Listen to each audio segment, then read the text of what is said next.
Hola, buenos días. Bienvenidos y bienvenidas a este webinar que organizamos desde Zabala Innovation con la colaboración de Enagas e Iberdrola. Solo unos apuntes antes de comenzar. Veréis que vuestros micrófonos están apagados para evitar problemas técnicos de sonido, por lo que cualquier duda que os surja a lo largo del webinar lo podréis escribir en la caja de preguntas que os aparece a la derecha de vuestras pantallas. Todas ellas las vamos a resolver al final de la sesión. Por otro lado, todas las presentaciones que se compartan durante la sesión y el webinar que estamos grabando lo compartiremos por email en las próximas horas. Y nada, comenzamos ya y doy paso a Guillermo de Ronsoro, Management Board Advisor de Zabala Innovation y experto en estrategia. Adelante, Guillermo, te doy acceso. Muy bien, pues muchísimas gracias, Irene. Voy a compartir una pequeña presentación porque el objetivo de esta introducción, que me va a llevar 10 minutos, es, bueno, pues centrar un poquito de qué vamos a hablar, porque lo más relevante del webinar de hoy va a ser escuchar la experiencia de dos grandes firmas líderes y que han sido pioneras en organizar sus ecosistemas de innovación, como son Enagas e Iberdrola, y a quienes agradecemos mucho su colaboración. Voy a compartir, a ver si comparto bien la pantalla y la podéis ver. No sé si ahora podéis ver la pantalla.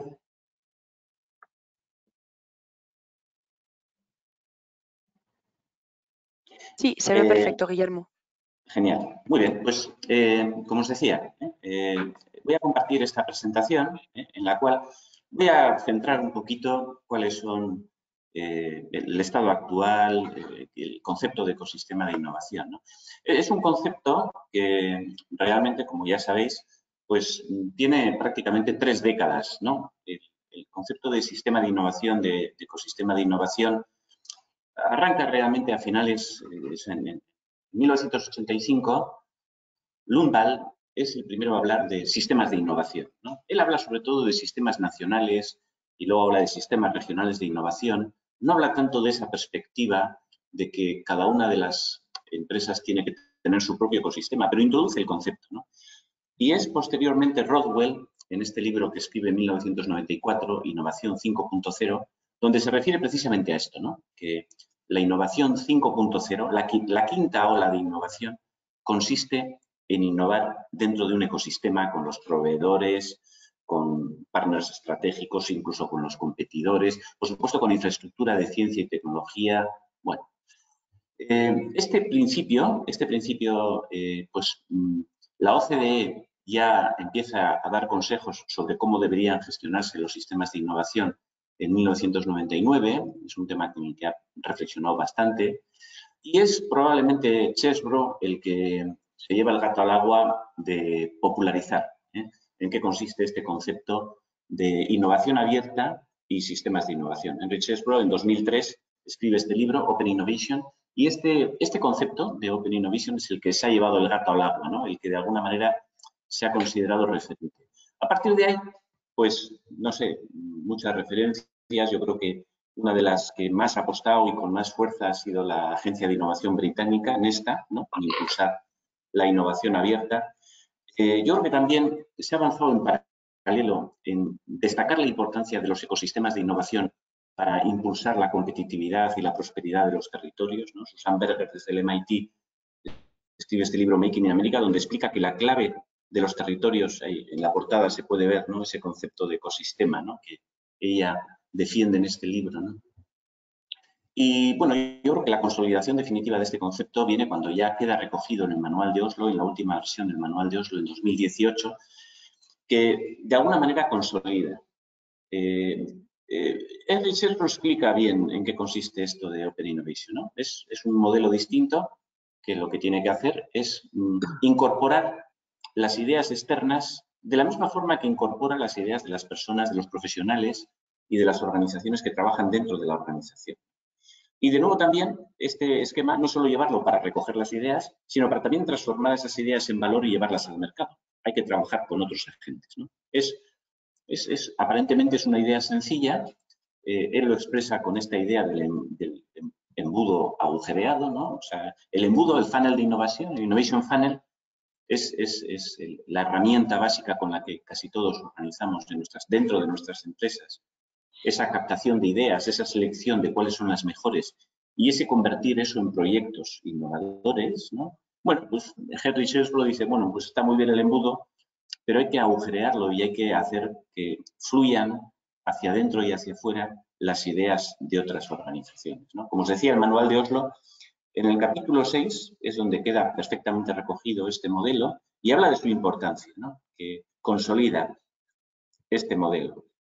No sé si conocéis Kaila, es la herramienta que utilizamos en Zabala para gestionar el ecosistema de innovación en Europa. Es una herramienta muy valiosa y yo creo que pues, ya os las hemos explicado en varios webinars y yo os animo, si no la conocéis, a que la manejéis. Esta es un pantallazo extraído de Kaila, donde se ve cómo está evolucionando el concepto de innovación abierta en la financiación comunitaria, ¿no? De proyectos, ¿no? Cómo están creciendo el número de proyectos en todos los países y también en España. La innovación abierta goza en este momento de una gran salud y, por lo tanto, es normal que, sobre todo aquellos que estáis liderando la innovación en firmas de cierto tamaño, estéis preocupados de decir, bueno, ¿cómo puedo yo mejorar la implantación de la innovación abierta? ¿Cómo puedo iniciar el camino si todavía no lo he iniciado?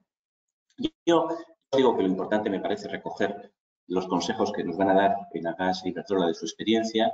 Yo os dejaba como 10 ideas básicas que creo que es importante tener en cuenta, ¿no? O sea, yo creo que la innovación abierta es una pieza importante, pero antes de montar la innovación abierta hay que tener un propio modelo de gestión de la innovación y conectado con la estrategia. Es decir, si no has hecho los deberes, si todavía no tienes un buen modelo de innovación interna, abrirse a la innovación externa puede acabar un poquito en caos, ¿no? Es importante insertar el emprendimiento, ¿no? Yo creo que Iberdrola y Enagas sin duda nos van a hablar de ello, ¿no? Y cuando hablo de emprendimiento en el sentido de conectarse con el ecosistema de startups y hablo también del intraemprendimiento, ¿no? Que son dos herramientas fundamentales. Yo creo que es muy importante el no dar por sentado que culturalmente estamos preparados para gestionar la innovación abierta, porque todos hemos sido formados en culturas de empresas cerradas. Y no se puede minusvalorar la importancia del cambio. Hay que prestarle atención, hay que dedicar formación y hay que perseverar en cambiar la cultura de la organización, porque nuestras organizaciones es importante reconocer que no están bien preparadas para un ecosistema de innovación abierta. Es también muy importante asumir que esto es un trabajo de largo plazo. No se pueden cosechar frutos a corto cuando estás sembrando tu ecosistema de innovación. Es importante entender que además es un trabajo arriesgado de prueba y error. No todas las relaciones funcionan bien a la primera. No todas las relaciones acaban funcionando. Hay algunas que hay que abrir y luego cerrar porque se demuestra que no aportan valor. En este momento es muy importante conectar lo que estamos haciendo en el ámbito de digitalización, en el ámbito de sostenibilidad y en el ámbito de innovación, ¿eh? O sea, tú no puedes trabajar con un ecosistema de innovación abierta y luego que el CEO esté trabajando con proveedores en el ámbito de la digitalización y esté trabajando con modelos de hace 20 años, ¿no? O sea, hay que trabajar en paralelo en estos tres ámbitos. Hay muchas oportunidades para financiar el ecosistema de innovación. Hay dentro de la estrategia de la Unión Europea, de la Comisión Europea que se ha presentado recientemente, los Partnerships for Regional Innovation van a ser una pieza clave para estos próximos años. Hay que aprender a gestionar todo este ecosistema también de financiación pública.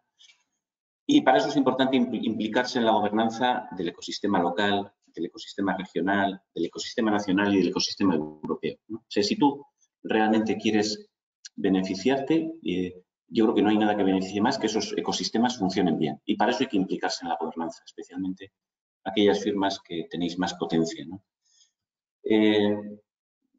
Esto es como todo en la gestión. Hay que establecer objetivos, indicadores, medir y mejorar, ¿no? Y lo que pasa es que dentro de los ecosistemas de innovación abierta es importante establecer ciclos de medio y largo plazo, ¿no?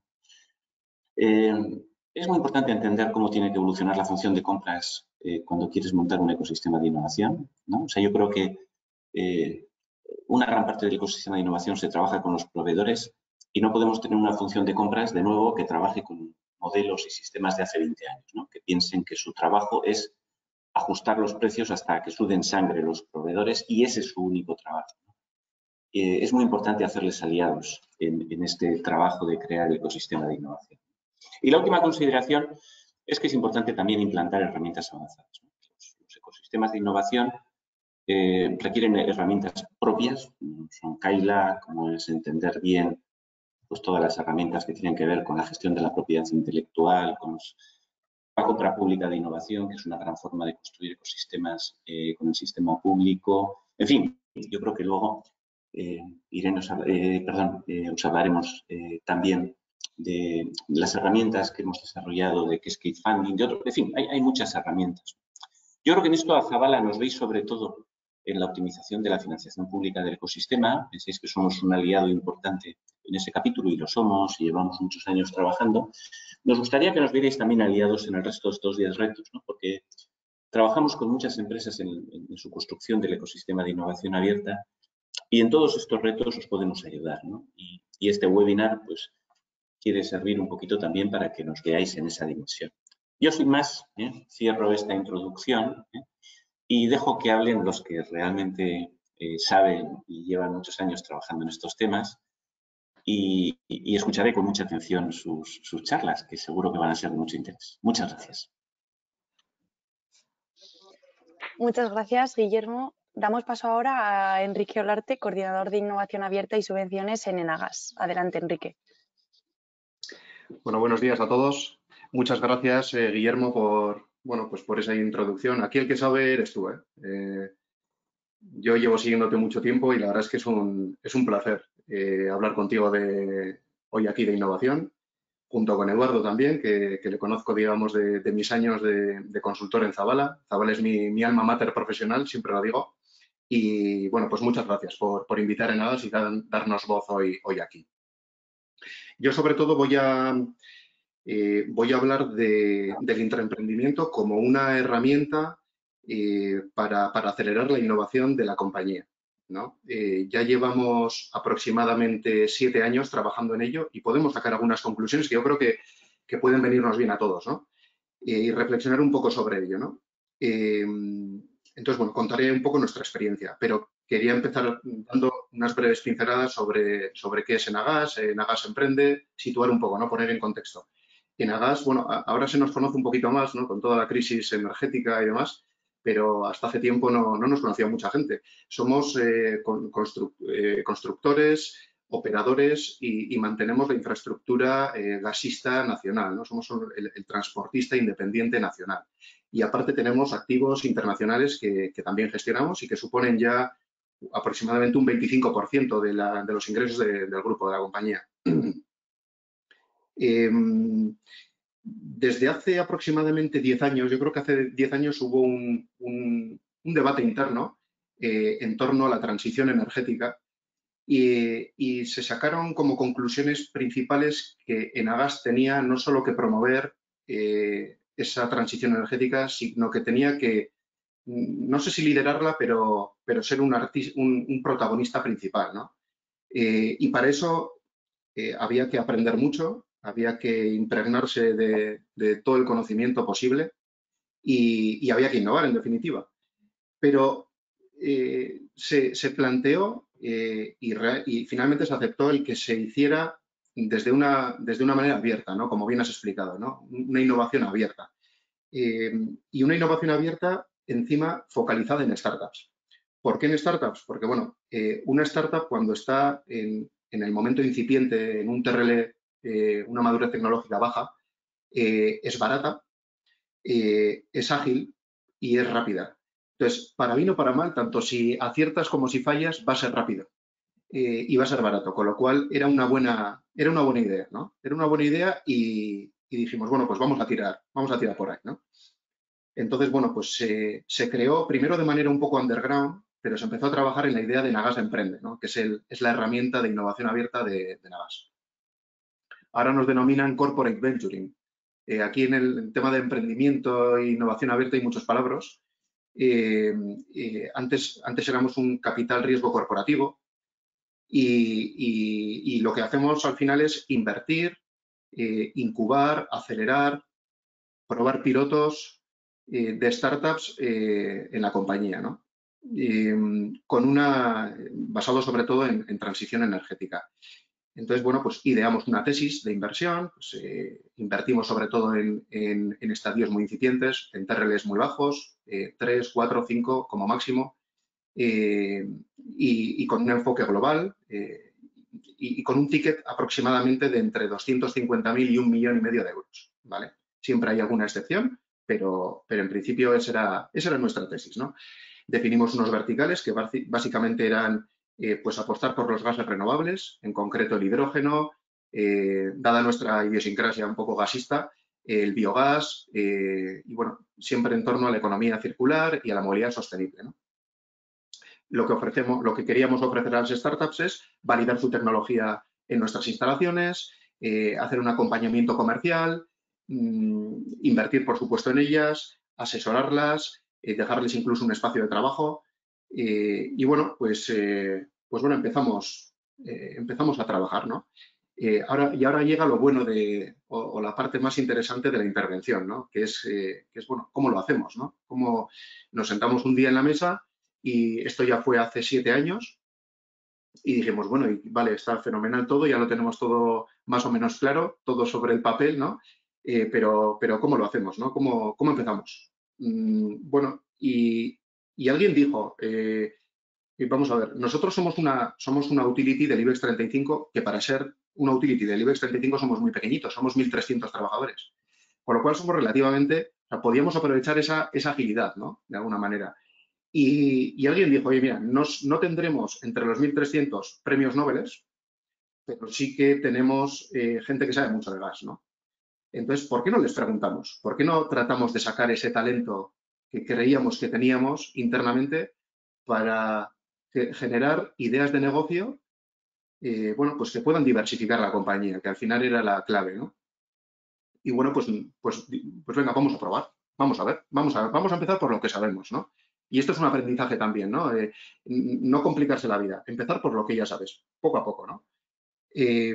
Generamos una plataforma que se denomina Ingenia Business, es una plataforma pues como otra cualquiera en la que se captan ideas, eso sí, tenían que ser, como dice, como reza el título de la plataforma, tenían que ser de negocio. Entonces, bueno, de hecho, a día de hoy estamos muy contentos porque podemos decir que el 15% de la compañía ha presentado una idea de negocio a Ingenia Business, lo cual está muy bien. O por lo menos estamos muy satisfechos nosotros de ello. Entonces, presentan ellos la idea de negocio, se llevan a cabo una serie de filtros que principalmente hacemos la gente del equipo de Nagas Emprende, de la dirección de innovación de la compañía, y luego se pasa a una serie de semifinales, finales, se aprovecha también para hacer cultura, ¿no? que es también muy importante, luego lo comentaré, empresarial. Y finalmente, bueno, pues hay dos finalistas, porque se ponen delante del comité de dirección, liderado por el CEO de la compañía, explican los finalistas su idea de negocio, y las que se aprueban pasan a acelerarse, un proceso de aceleración de entre 2 y 6 meses. Esos trabajadores se liberan el 25% y trabajan sobre todo en un modelo de negocio durante 2 a 6 meses, en la que les ayudamos a investigar tecnología, a ver recursos, a estudiar el mercado, viajamos, hacemos lo que haga falta, ¿no? Para en 6 meses volverse a plantar delante del comité de dirección y exponerles ese modelo de negocio. Si el comité de dirección aprueba ese modelo de negocio, automáticamente se crea una empresa. Se pasa por notaría, se crea un CIF, y ahora esto es muy importante, el emprendedor, en este caso, abandona la compañía, abandona Nagas y pasa a ser accionista y trabajador e inversor, obviamente, junto con Enagas, de esa startup, ¿vale? ¿Por qué lo hemos hecho así? Porque creemos que una parte del éxito fundamental de una startup es la motivación que tenga su fundador o el líder de la compañía. Y aquí hay alguien de Nagas Emprende trajo una vez una frase, un proverbio chino, oriental, no sé exactamente, que representa muy bien esto que voy a decir. Cuando un lobo, y lo comentamos en todas partes, cuando un lobo persigue a una liebre, no es lo mismo la motivación del lobo que la motivación de la liebre. Mientras que la motivación del lobo es la comida, la de la liebre es la vida. Entonces, esa es la filosofía, ¿no? Ese emprendedor básicamente tiene que jugarse la vida, ¿no? Por su startup para que ésta tenga éxito. Y ni aún así hay veces que tienen éxito, ¿no? Y hay que cerrar startups. Bueno, y ahora os voy a comentar una serie de beneficios que hemos visto del intraemprendimiento y de retos que hemos tenido, ¿no? Que han sido, os podéis imaginar que muchísimos, ¿no?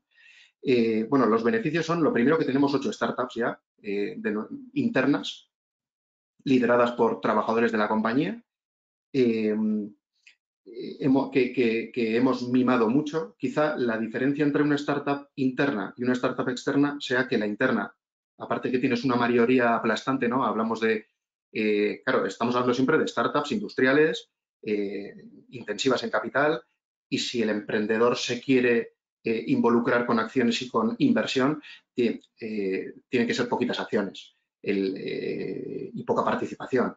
El grueso de la inversión la lleva a cabo Enagás y entonces de esa manera podemos mimar mucho a la compañía, podemos meternos mucho en ella, dirigirla, acompañarla de una manera más cercana y como nosotros queremos, ¿no? Hay veces que cuando tienes una participación, también tenemos inversión en startups externas, hoy no voy a hablar de ello, pero tienes una participación de un 5 o de un 10%, pues claro, esa tampoco puedes incidir tanto, ¿no? Incluso puede ser contraproducente incidir mucho, ¿no?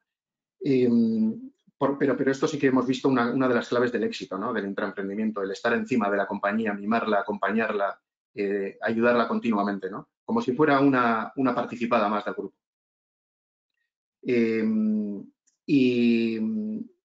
Y otro de los beneficios que hemos tenido o de los retornos que hemos obtenido en aproximadamente 5 años es internalizar 3 de ellas. Hemos generado 3 líneas de negocio, 3 direcciones a partir de 3 startups, ¿no? En aproximadamente entre 2 y 4 años. Y estamos muy contentos por ello, ¿no? Y bueno, y retos, pues os podéis imaginar, ¿no? Una idea o un tema tan revolucionario como el que estábamos planteando nosotros internamente, pues hace que chirríen las bisagras de la compañía, ¿no? En muchísimos departamentos. Yo una vez, Guillermo, te escuché una frase hace muchos años de Peter Drucker, ¿no? Que decía que la cultura se come a la estrategia para desayunar. Y es así. Tú puedes promover cualquier estrategia que tú quieras, bien pensada, bien alineada, estudiada por los mejores especialistas del mundo, que si luego los trabajadores de tu compañía no están alineados con ella, no haces absolutamente nada. Entonces, claro, nosotros a nivel de compras, que has mencionado tú, procedimientos de compras, claro, totalmente nuevos, ¿no? No tiene nada que ver una inversión en un activo internacional de 500 millones de euros, 1.000 millones de euros, con una inversión en una compañía de 250.000 euros. El riesgo que conlleva, ¿no? La dirección financiera, ¿no? Cómo nos miraba, ¿no? Recursos humanos, la parte legal. Decía, esto trastoca a toda la compañía, ¿no? Y bueno, es un aspecto que nos ha costado muchísimo, que seguimos peleando mucho y esto es otro aprendizaje, si el comité de dirección, si la alta dirección, y diría más, si el CEO de la compañía no lidera de manera clara este tema, no va tampoco a ninguna parte. ¿Por qué? Porque muchas veces tiene que bajar él desde arriba y decir, oye, hágase.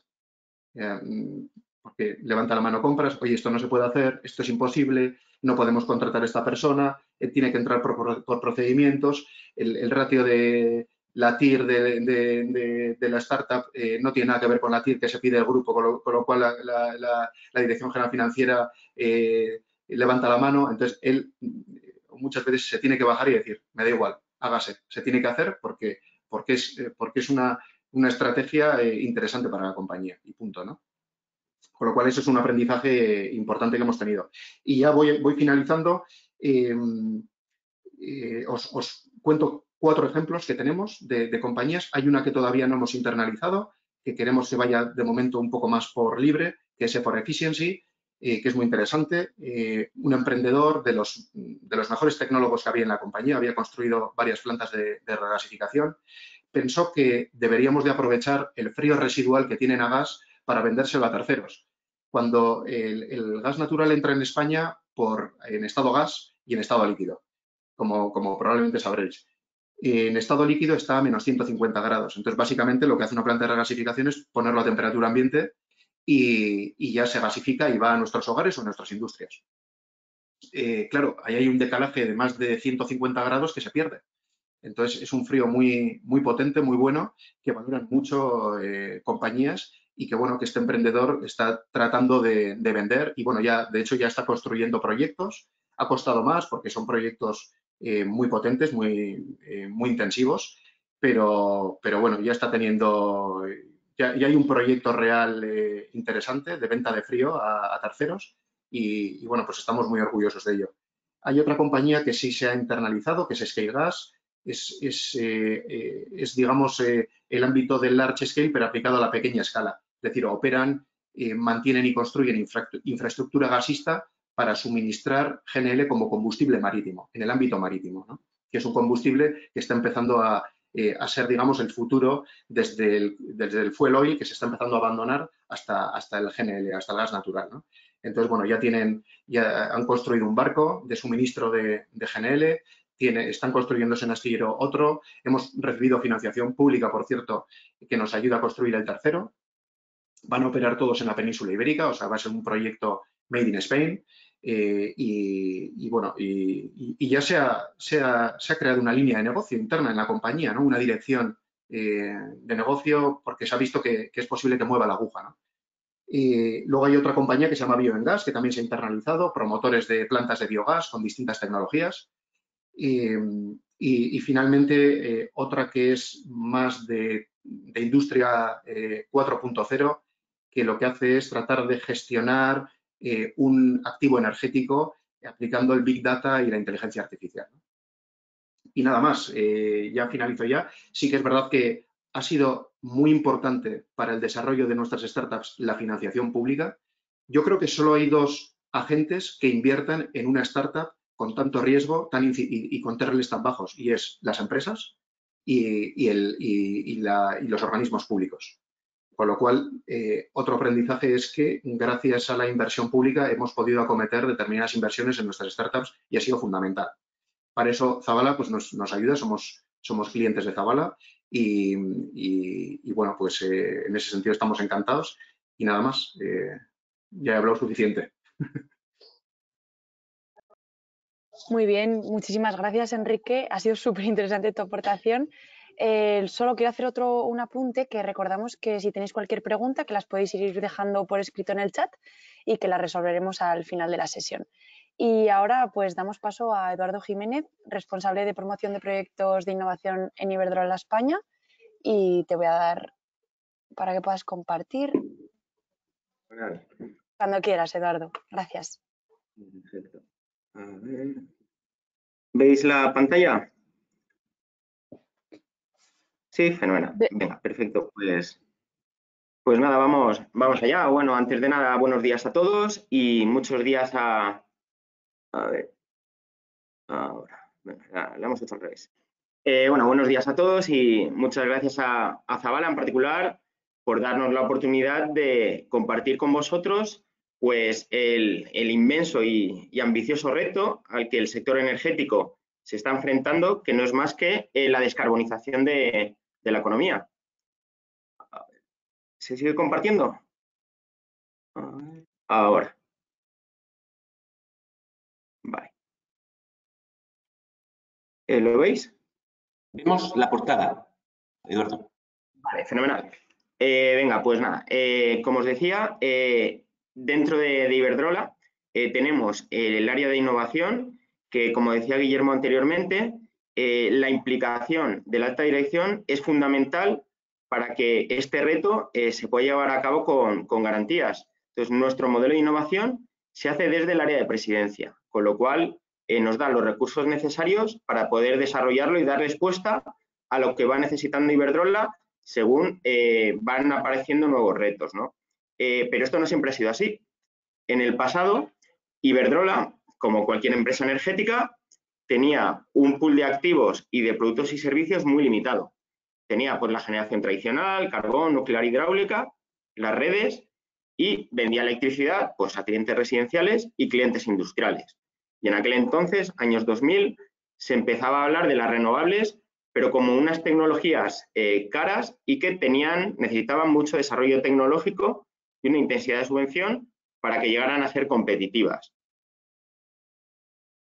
Y solo 20 años después, este es el panorama que tenemos a día de hoy. Por un lado, las renovables son las tecnologías más competitivas para generar electricidad y estamos en fase de despliegue masivo, fundamentalmente fotovoltaica y eólica.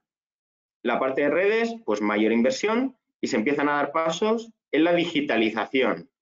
Y por el lado de la demanda, pues bueno, vamos creando una serie de productos y servicios para dar esa respuesta a lo que va empezando a aparecer. Movilidad eléctrica con infraestructura de recarga, calor industrial, el tema de hidrógeno verde y en el ámbito residencial, pues bueno, Smart Clima para poder sustituir las calderas de gas o calderas de carbón, diésel, con bombas de calor, porque es la forma más eficiente de generar calor. Y después, instalaciones fotovoltaicas que puedan estar a disposición de cualquier cliente, tanto industrial como residencial, que quiera llevarlo a cabo. Y es que en el año 2020, a pesar de que tenemos todas estas tecnologías, a nivel mundial el 80% de las demandas energéticas siguen siendo cubiertas a través de combustibles fósiles, a pesar de que a día de hoy todas estas tecnologías empiezan a estar disponibles. ¿Cuál es el reto en los próximos años? Fundamentalmente en la parte de la demanda. Creemos que está como 10 años de calado frente a las renovables desde el punto de vista de desarrollo tecnológico. Por eso, en el año 2030, el panorama de una empresa energética como la nuestra, creemos que puede ser algo más parecido a esto, con un pool de activos muy variado en la parte de generación, donde ya estará en un crecimiento exponencial para poder llegar a los objetivos de descarbonización tan estrictos. Después, la parte de redes, además de redes eléctricas, empezarán a aparecer redes para llevar el hidrógeno verde donde se requiera, redes de calor en las ciudades, district heating, y en la parte de demanda se empezará a electrificar de forma masiva lo que se pueda electrificar. ¿Y por qué será así? Porque es la forma más barata de descarbonizar y de cubrir las necesidades de la demanda. Y donde no llegue la electrificación, pues aparecerán nuevos actores, nuevos productos, como es el amoníaco verde o el metanol verde. ¿Vale? Entonces, ¿cómo Iberdrola evalúa estas oportunidades para dar estas respuestas, ¿no? que vamos a tener de cara a futuro? Pues por un lado, y lo decía perfectamente Guillermo, el acceso al conocimiento externo es fundamental para que puedas tener una posición muy clara de cuáles van a ser las necesidades en el corto, medio y largo plazo. Y eso lo hacemos con análisis de tecnología y mercado, apalancándonos en el conocimiento de publicaciones externas, de terceros, de universidades, centros tecnológicos, de las startups a través de Perseo, nuestro mecanismo de emprendimiento. Y como decía también Enrique, dentro de Iberdrola hay mucha gente muy experta en muchas tecnologías y nos nutrimos de ese conocimiento para ver las tendencias que vamos a tener de cara a futuro. Y, por supuesto, en nuestra cadena de proveedores, que saben muy bien lo que van a requerir de cara a futuro las necesidades del sector energético, y en este caso serían como la liebre, porque ellos luchan por la supervivencia de cara a futuro. Entonces, con esos análisis de tecnología y mercado, si detectamos una oportunidad, podemos hacer plantas piloto o grandes plantas demostradoras. Como es el caso en el hidrógeno verde, vimos una necesidad de empezar a capacitarnos para una construcción masiva de cara a futuro cuando el hidrógeno verde ya sea una realidad a nivel masivo. Entonces, nos aliamos con Fertiberia en su planta de fertilizantes que está ubicada en Puerto Llano y construimos la planta más grande de hidrógeno verde en Puerto Llano, que tiene 20 megavatios a modo demostrativo. Si tiene éxito, que en este caso lo ha tenido, se va un poquito más allá y se llegan a crear nuevas áreas de negocio dentro de Iberdrola, como es el caso de la nueva unidad de hidrógeno verde que se creó a raíz de este análisis de tecnología y de esta primera planta demostradora. ¿Para qué? Para empezar a establecer alianzas con las principales industrias y trasladarlo en proyectos concretos. Bueno, ya estamos trabajando pues, con Fertiberia, como os comenté, con la refinería de BP, con Foresa para hacer metanol verde y tenemos pues, una hidrogenera funcionando ya en Barcelona, en Zona Franca, para suministrar hidrógeno verde a los autobuses de la TMB. Este sería pues, un ejemplo. Y todo esto se hace enmarcado dentro de un modelo de innovación que es un modelo que va variando para poder atender a las necesidades y a los retos que llegan de futuro y a lo que requiere las diferentes unidades de negocio. Tenemos iniciativas para generar impacto a corto y medio plazo, como pueden ser los proyectos tradicionales de I+D en organismos de convocatorias de financiación. Tenemos el programa de innovación con proveedores, que luego contaremos brevemente. Hay que dedicar recursos para hacer innovación, hay que apostar por ello. Entonces, Iberdrola cada vez va dedicando más recursos con el paso de los años a nivel global y en particular 2021, pues más de 300 millones de euros en proyectos de I+D y diferentes iniciativas. Y viendo ya un poco el foco en el largo plazo, pues tenemos informes de prospectiva tecnológica, análisis en todos los ámbitos donde Iberdrola está presente y donde considera que puede ser una oportunidad de negocio o para seguir avanzando en la transición energética. Y después, programa de emprendimiento con startups, Perseo, que ahora os contaré brevemente. Entonces, algunos ejemplos que tenemos. Salió una convocatoria, seguro que conocéis alguno de vosotros, del CEEPI, que es para desarrollar proyectos estratégicos en diferentes áreas. En este caso, era en el área de la transición energética. ¿Qué hicimos desde Iberdrola? Pues juntar a todos nuestros proveedores en los ámbitos de renovables, los más punteros, Ingetea, Mindar y Siemens Gamesa, para poder seguir desarrollando sus activos renovables de fotovoltaica y eólica.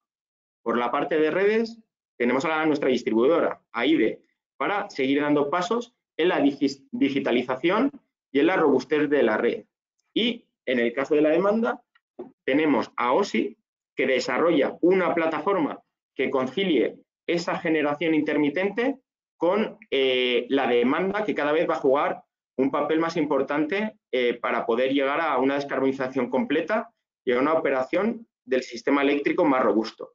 Y dos empresas, dos startups, que forman parte y están participadas por nuestro programa de Venture Capital, que es Valantia, que es un agregador de demanda en el sector residencial, y Wallbox, que desarrolla infraestructura de recarga tanto a nivel residencial, que ese fue su origen, como ahora está dando el salto a recarga pública, para poder hacer esa recarga bidireccional. Y en particular en este proyecto nos apalancamos con el conocimiento de 10 centros tecnológicos y universidades. Con lo cual, esta es una forma de traccionar proyectos de innovación. Y como comentaba antes Enrique, a nivel de conocimiento, aquí lo importante es aunar intereses tanto de las empresas como de los centros tecnológicos y definir muy bien los roles que quieran jugar cada uno de ellos. Porque no es lo mismo ser un socio de un proyecto en el cual tú asumes el riesgo de los desarrollos, pero a cambio eres el propietario de esa propiedad industrial e intelectual que has desarrollado, frente a ser un subcontratado de esos desarrollos, donde tú no asumes el riesgo porque te lo remunera al 100% el socio, pero tampoco eres dueño de esa propiedad industrial e intelectual. Y si la quisieras explotar de cara a futuro, pues tendrías que llegar a acuerdos vía royalties o cualquier otra forma de colaboración. Esto es una forma de hacer innovación, pero está sujeta a fondos disponibles, a plazos de apertura de convocatorias, etcétera, etcétera.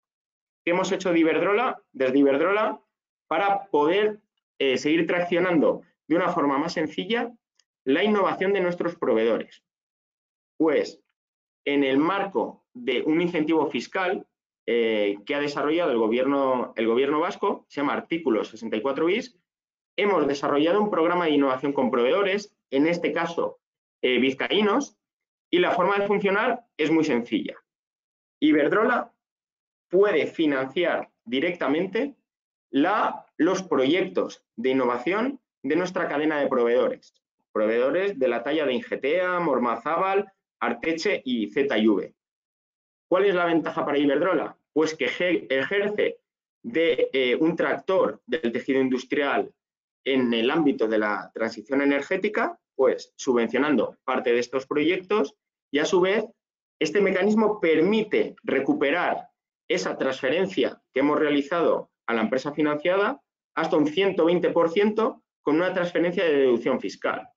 Con lo cual, el beneficio para Iberdrola es claro, pero es que a quien financiamos, además de reducir el riesgo de esos desarrollos, es completamente propietario de toda esa propiedad industrial e intelectual de ese proyecto de I+D que ha realizado.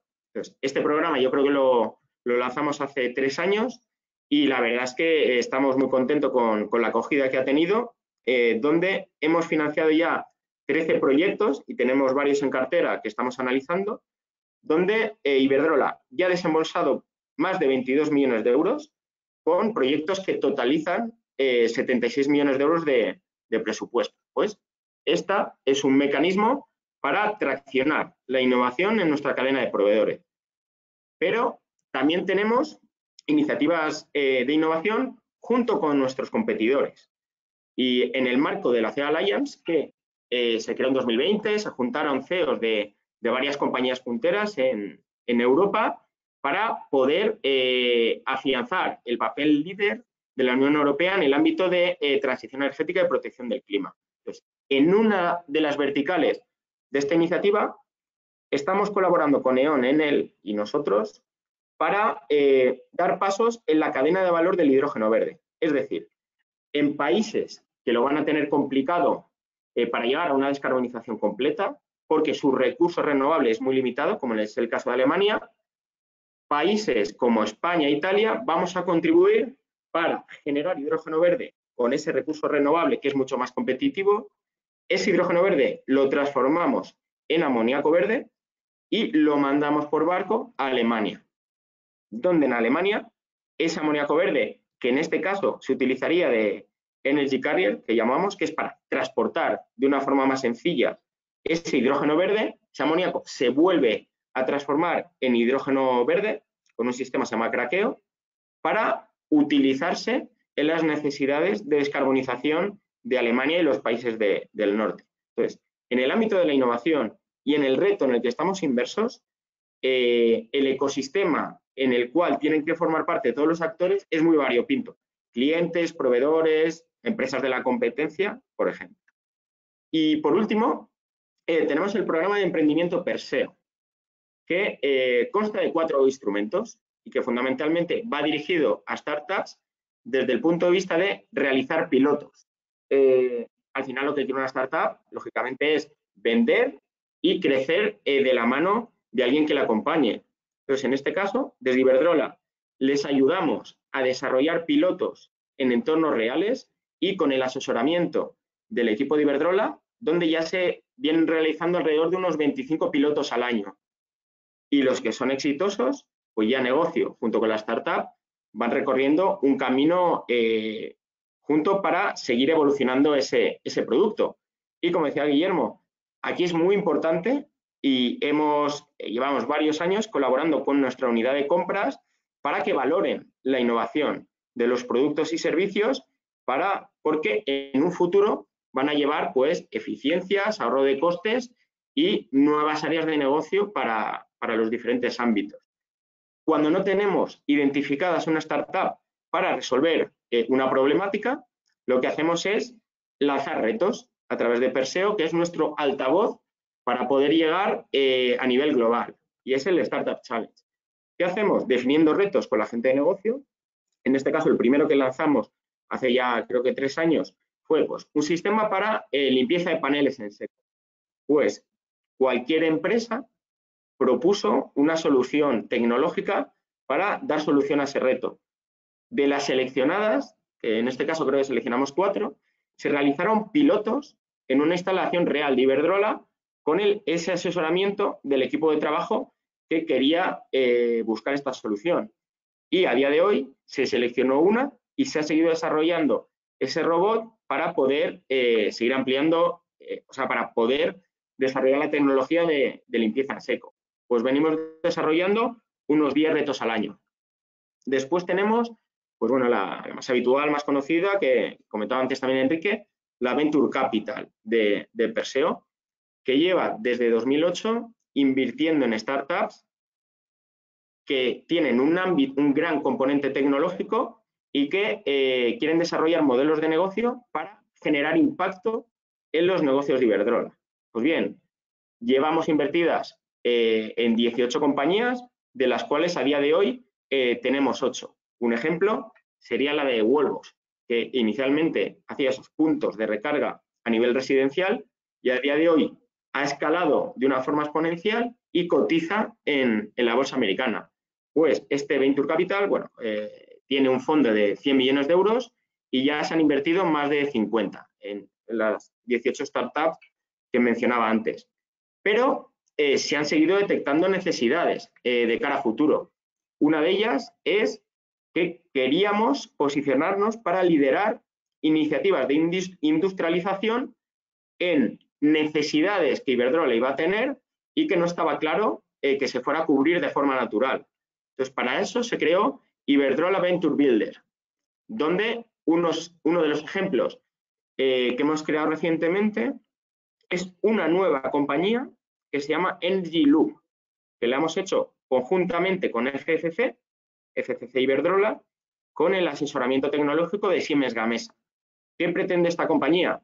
Establecer una planta de reciclaje de palas de aerogeneradores para el sector renovable, ¿vale? Entonces, va a ser una problemática que vamos a tener porque las primeras instalaciones eran de los años 2000, de instalaciones eólicas, y queremos estar preparados para poder cubrir estas necesidades. Y ya por último, se creó el fondo Andrómeda, que consta de 300 millones de euros, donde 100 millones son del ICO, cuyos fondos vienen del plan de recuperación. En el caso de Andrómeda, ¿qué se busca? Participar con una participación mucho más amplia, más de 10 millones de euros por operación, y en ámbito de transición energética, que ya no solo genere impacto en los negocios de Iberdrola, sino que genere un impacto en transición energética, protección del clima, sostenibilidad, etcétera, etcétera. Donde ya se han se han aplicado 3 operaciones en 2022. Con lo cual, en resumen, ya para concluir, la innovación abierta permite generar alianzas estratégicas, tanto con clientes, con proveedores y con empresas del sector energético, y es fundamental para dar respuesta a los retos del sector energético y crear nuevos productos, servicios, acelerar inversiones, porque las necesidades son muy grandes y tenemos que trabajar todos juntos. Así que básicamente eso era un poco lo que os quería contar y por supuesto agradecer el acompañamiento de Zabala que nos ha dado desde el inicio de los tiempos en los diferentes ámbitos, ya no solo en la financiación, sino en establecer esos nuevos mecanismos como el artículo 64 bis, poder identificar startups, informes de prospectiva tecnológica, con lo cual es uno de los actores fundamentales que han contribuido al éxito del modelo de innovación de Iberdrola. Así que muchas gracias a todos por vuestra atención y esto era lo que quería compartir con vosotros. Muy bien, muchísimas gracias, Eduardo. También interesantísima y útil tu intervención. Muchas gracias. Y nada, para terminar, damos paso a Sara Mateo, líder del área de emprendimiento de Zabala Innovation. Te doy paso, Sara. Perfecto, gracias, Irene. Muy bien. Adelante, gracias. Muy bien, pues os voy a compartir también la pantalla.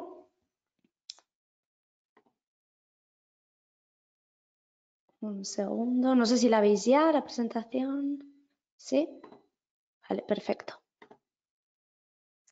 Bueno, pues yo voy a dar un poco un punto de vista algo diferente al anterior y me voy a centrar más en lo que es la financiación pública y en concreto en la financiación en cascada, como un tipo de oportunidad que existe para fomentar los ecosistemas de innovación. Y bueno, y quería además empezar, ¿no?, con un mensaje sobre perdonad que he perdido la presentación aquí, un mensaje sobre el tipo de proyectos cuando pensamos en financiación pública, financiación a la I+D+I, muchas veces pensamos en que estas ayudas van directamente dedicadas a proyectos muy científicos, muy tecnológicos, y es así, pero no debemos olvidarnos de que también hay muchas ayudas para crear los ecosistemas de innovación, reforzarlos, crear redes de colaboración con otros actores que forman parte del ecosistema, intercambiar buenas prácticas con ellos, aprender y enseñar a estos otros colaboradores, capacitar a los agentes que forman parte de esta comunidad. El fomentar también el espíritu emprendedor, ¿no? Muchas veces desde las aulas, desde el ámbito académico, o también ya el caso concreto, ¿no? de proyectos de financiación muy orientadas a construir casos de innovación abierta. Entonces, bueno, con esto en mente, yo querría contaros un poco cuál es el concepto de financiación en cascada y cómo se articula. Y cuando hablamos de financiación en cascada podemos utilizar su versión en inglés, Cascade Funding, o también si ya manejamos documentos más oficiales de los programas de financiación, pues también aparece con el concepto de Financial Support to Third Parties. Y bueno, y con esta imagen que comparto ahora mismo, ¿no? de una cascada, pues es algo bastante simbólico porque es un tipo de financiación, un esquema en el que los fondos, la financiación se reparte de manera escalonada, digamos.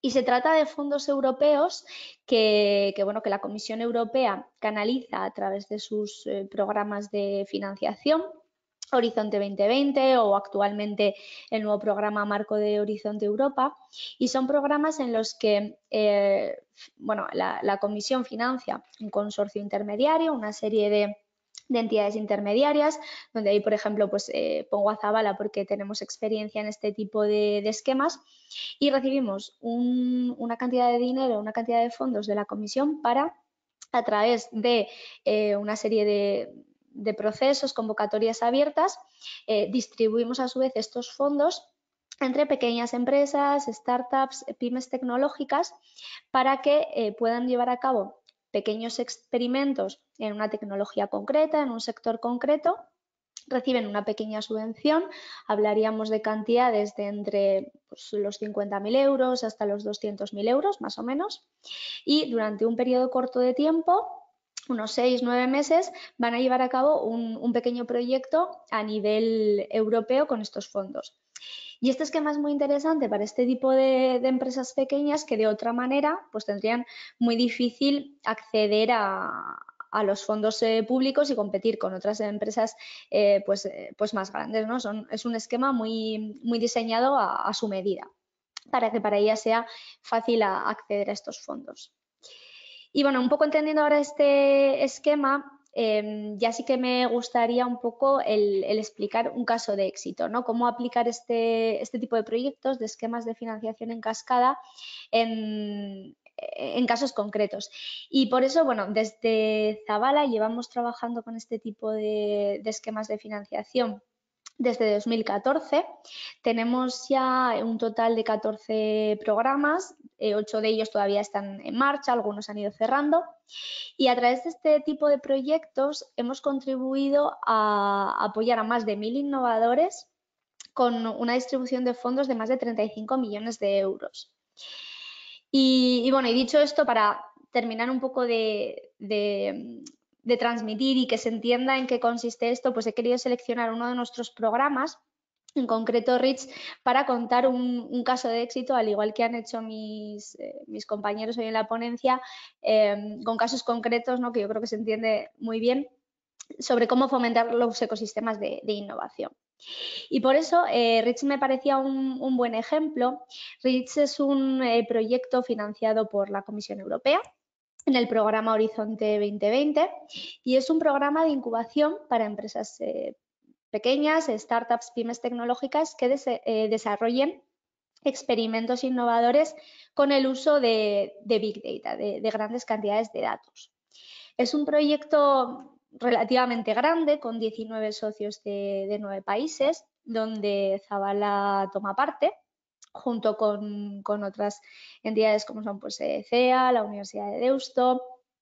Y tenemos ahí un fondo de 3,5 millones de euros que somos encargados de repartir entre diferentes startups. Cada una de estas startups puede recibir una ayuda de hasta 120.000 euros para desarrollar sus experimentos y a lo largo de la duración del proyecto, en torno a 4 años, la idea es seleccionar 100 ideas innovadoras con 3 convocatorias que se han ido lanzando y a esas 100 empresas con sus ideas innovadoras engancharlas en un programa de incubación que dura 11 meses donde las mejores van avanzando de una fase a la siguiente y van desarrollando la madurez de su idea. Y además, este proyecto tiene una particularidad. Existe dentro del consorcio y de los colaboradores la figura de los proveedores de datos. Estos proveedores de datos son en general grandes corporaciones europeas, empresas que trabajan en diversos sectores. Podéis ver en el pie de la diapositiva algunos ejemplos. Tenemos empresas del sector de las ventas y la distribución, empresas más tecnológicas, empresas en el ámbito de salud, farma, energía. Y son grandes corporaciones que han colaborado con este proyecto REACH para proponer desafíos, problemáticas internas o no problemáticas, pero oportunidades de mejora dentro de su modelo de negocio.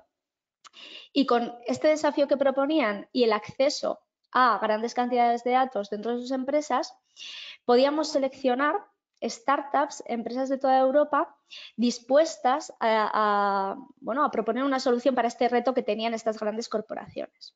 De manera que estas grandes corporaciones tenían acceso a un grupo de empresas con mucho potencial, porque había un proceso de selección para dar con las mejores, y tenían acceso a estas empresas para que les desarrollaran una solución a medida de su problema, realmente sin ningún coste para ellas. Por otro lado, la startup participaba en este programa y tenía acceso a subvención, por supuesto, ¿no? Que es un elemento pues, muy importante para ellas, pero también conseguían desarrollar una solución de la mano o en colaboración muy cercana con una gran empresa que si todo resultaba pues bien, pues podía dar lugar a un acuerdo comercial posterior, a una colaboración de cualquier otro tipo, pues que es muy interesante para estas pequeñas empresas. Entonces, bueno, REACH planteaba de alguna manera este modelo de innovación abierta con muy diversas empresas que estaban dispuestas a ceder sus datos. Y bueno, para poner un ejemplo, pues como muy concreto, ¿no? de 2 colaboraciones de las muchas que se han favorecido dentro de REACH. La primera de ellas es una startup, Cistelar, una startup que está establecida en Suecia y en Reino Unido y que es una empresa que hace uso de datos generados por satélites para desarrollar aplicaciones en tierra.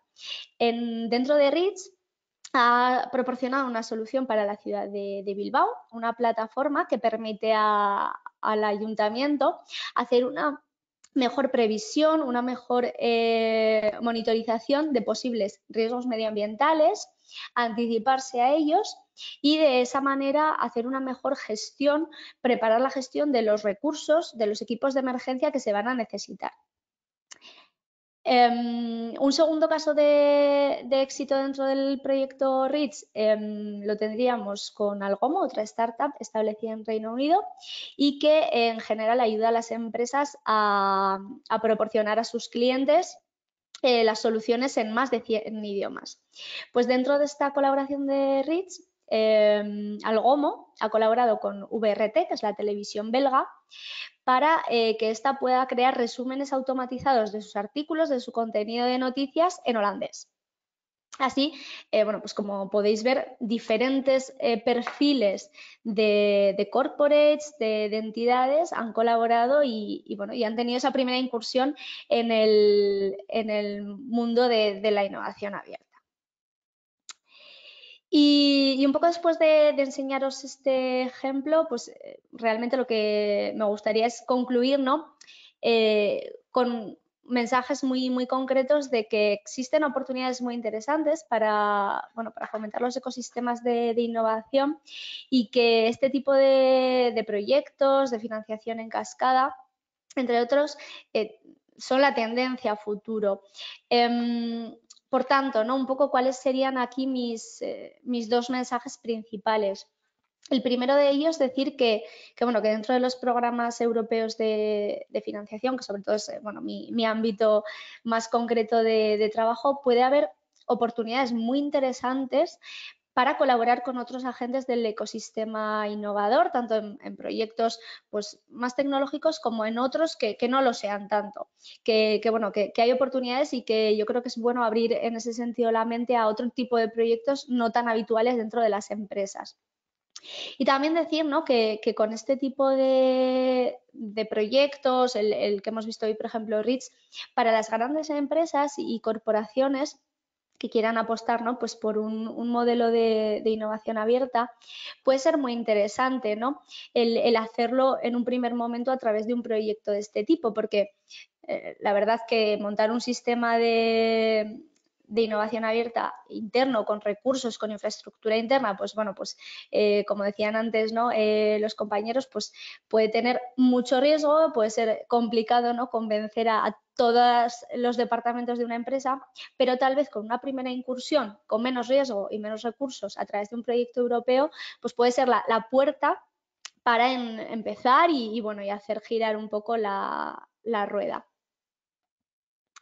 Y ya cerrando la presentación y por también compartir algún dato interesante con vosotros, extraídos de nuestra plataforma Kaila, decir que este tipo de proyectos no solo existen y no solo habéis visto que ya hay ejemplos y casos de éxito, sino que es una tendencia el dedicar cada vez más fondos a este tipo de proyectos de financiación en cascada es una prioridad para la Comisión Europea y se puede ver muy fácil en estas cifras del periodo 2014-2020, sacadas de lo que es el programa Horizonte 2020 ya cerrado, donde podemos ver la evolución de fondos destinados a este tipo de proyectos, donde claramente se ve como en 2020 estamos por encima de los 700 millones de euros. También, pues a modo de curiosidad, podéis ver un poco pues, los países que más fondos han obtenido de este tipo de proyectos